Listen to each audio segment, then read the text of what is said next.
Hi all, welcome to yet another episode of One Pitch Catch. We are on the verge of the fourth test, which is going to begin tomorrow at Old Trafford, with England leading 2-1. Welcome, Jaga. We have, Right.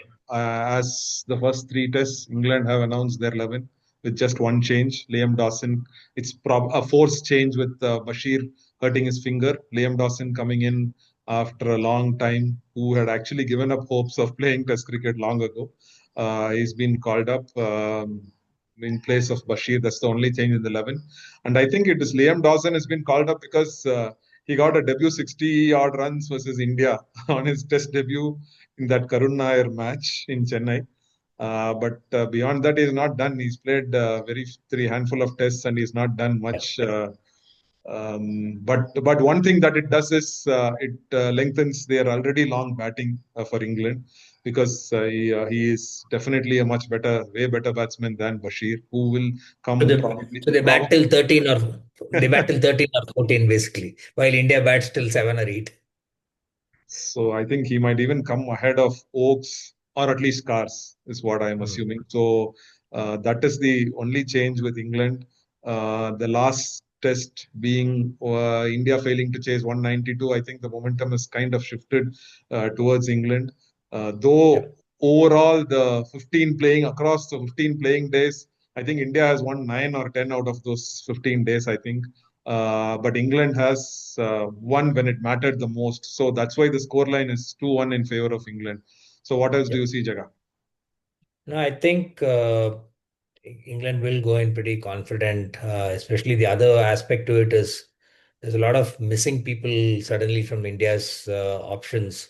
So Nitish Reddy is ruled out. Arshdeep and Akashdeep are both ruled out. Then there were injury questions around Rishabh, plus the permanent question around whether Jasprit Bumrah will play. All those, I think the last two are kind of getting sorted out as of now. But it is going to be interesting to see what the batting order looks like and even the bowling for that matter, right? I mean, you could look at, do they stick with Karun Nair or do you bring back Sai Sudarshan? And same way you have questions around, okay, is this the right moment you bring in Kuldeep or go back to Shardul Thakur? Even within the sort of the two reserve pacers, which is Prasidh Krishna and Anshul Kamboj is being drafted in, who among them do you pick? Do you go back to Prasidh because essentially he was the incumbent, he played the first couple of tests and then was cast aside, but Anshul comes in. I think he had a pretty good domestic season, and he seems like he's got a bit of a batting ability around him because he and Tanish Kutian did a pretty decent job during the England A India A test match, the second test, and then I think he got a few wickets in that series as well.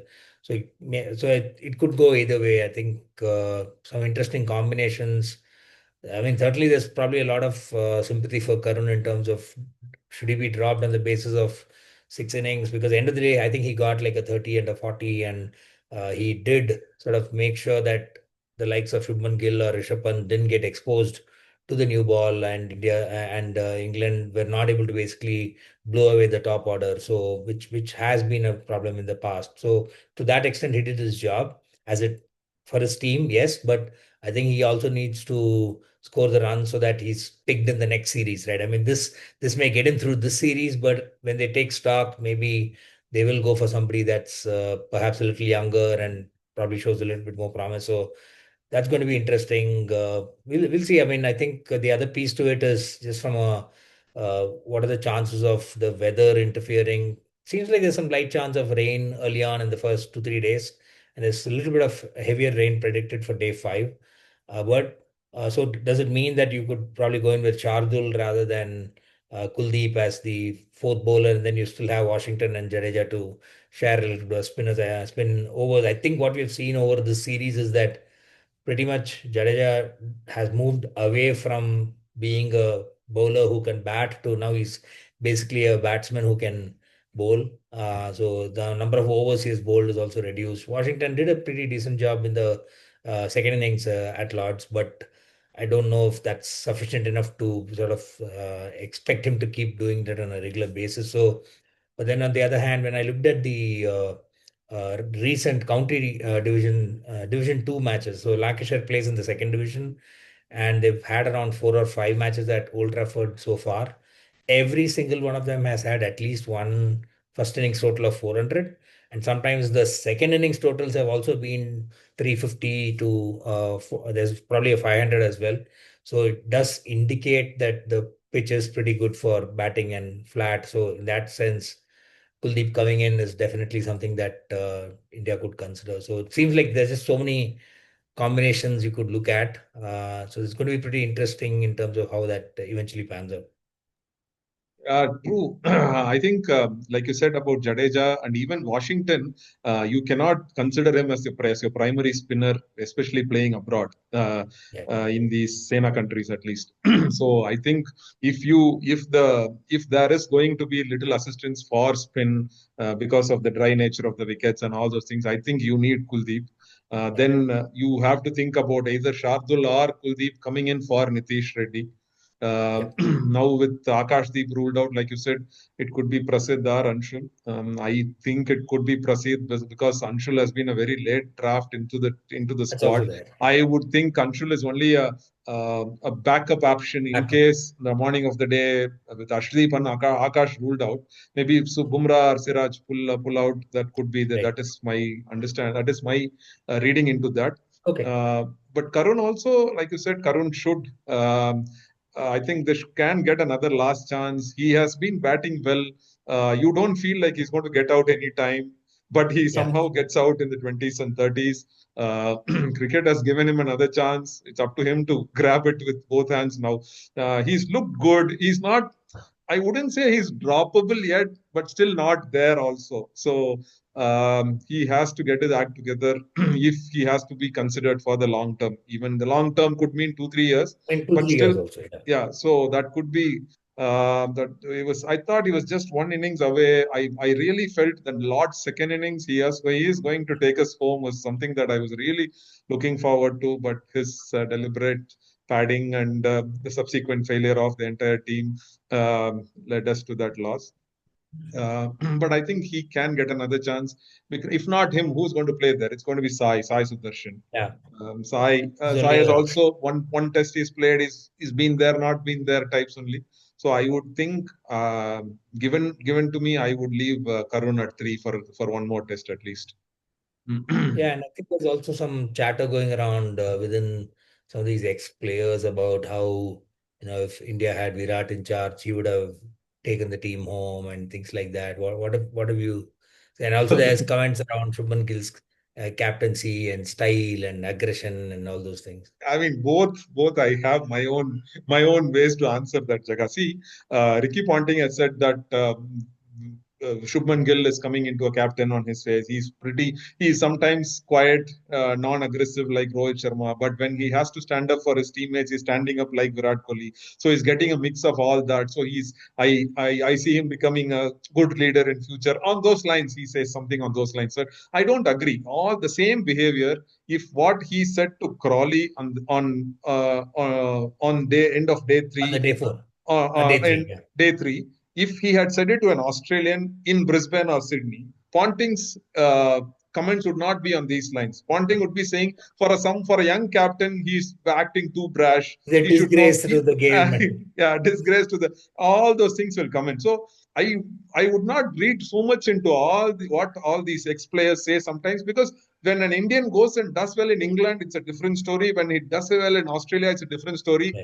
for an Australian and for an Englishman also. So they whatever Ricky Ponting says in this series has to be taken with a bucket of salt, I think. And in fact, whenever you're looking at folks like Ricky Ponting, Michael Clark, you name it, most of the Australians, when they talk about, aggression and tempering it and behaving, etc., I think those are the last people that anybody should be taking any sort of, I guidance don't from. exactly. So I would not read much into what he's saying about Gill's captaincy because probably he has found a weakness there to exploit when India go to Australia next or Australia come to India next. So I do not want to read much. I hope I mean, I am sure the Gambhir and the think tank and all those things don't read much into this. But I think these are just media PRs. I think all these people, what they do, dropping in some names and things like that.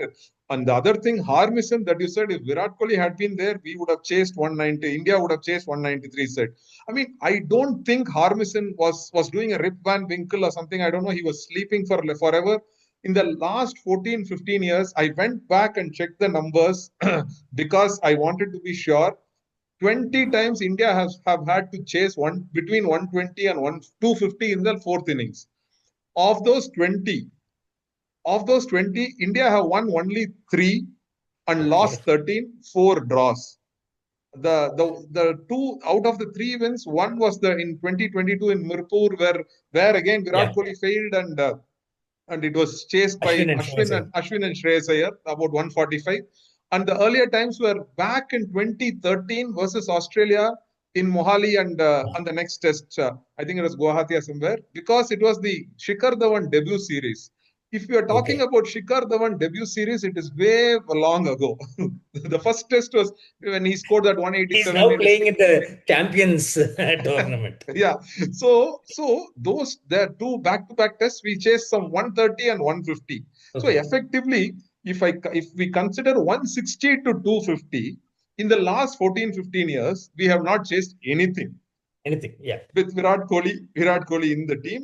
17 games, 4 draws and 13 losses. So I don't know where Harmison is getting these numbers from, or is he playing book cricket with Virat Kohli in his innate? I don't know because Or I With think, Virat Kohli also with Virat. or I think Virat's PR people are planting these stories also. In fact, a couple of good chases that we have done, 192 in Ranchi and the Brisbane chase were without Brisbane. Virat. And the Yeah, yeah, one yeah. draw that we did in Sydney was Was also also without without Virat. Virat. so, so all the good things that have happened in the fourth innings have been without Virat. If I'm visualizing it in just going into Tamil a little bit in the movie Karagattakaran, so when Koesarla and is dancing and then Senthil Senthil நாசுரம் மேல வந்து தெரியல அப்போ வந்து இவங்க பார்க்கறதுக்கு வந்து சிவாஜி கணேசனும் பத்மினியும் ஆடுற மாதிரி இருக்குன்னு there's an bystander Yeah, Steve Harmison's that bystander and it seems like he's been told to say just keep feeding something about Virat Kohli every now and then to make him look good. think That's I that's think interesting between. so it is very disappointing to see ex players who've been given commentary and special edition roles. They don't do their research and talk Yeah, nonsense. To be very honest, it's it's very not very obvious for a few years that the chasing has been a big problem. I'm very surprised that he claims that Viratin would have sorted it out. That's just bizarre. Anyway, so yeah, we have the test starting tomorrow.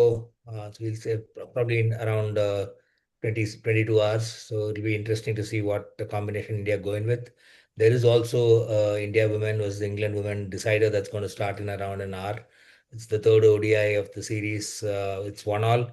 England came back after the first one in a rain-affected match. So it'll be interesting to see how that one pans out. If the Indian women win both, then it'll be pretty good because they would have won the T20 series and the ODI series. And in a sense, maybe it's a precursor. They could have bragging rights over the Indian men's team. Who knows? that's a good one, Okay, Nani. cool. That's about it. Anything else that you had? And I think, I mean, yeah, West Indies lost the first T20 versus Australia yesterday. Australia, Uh, after the Test series, they won the yeah. first T20 also, with Michelle Owen doing a good debut in terms of 1 wicket and a few runs there. So that is that. I mean, we'll see how that T20 series pans out because Correct. whenever there is West Indies involving T20 series, it's always interesting. Like we spoke Correct. about, they are a much better Their T20 side. speciality. They're a much better T20 side than they are otherwise. So looking forward to that T20 series as well.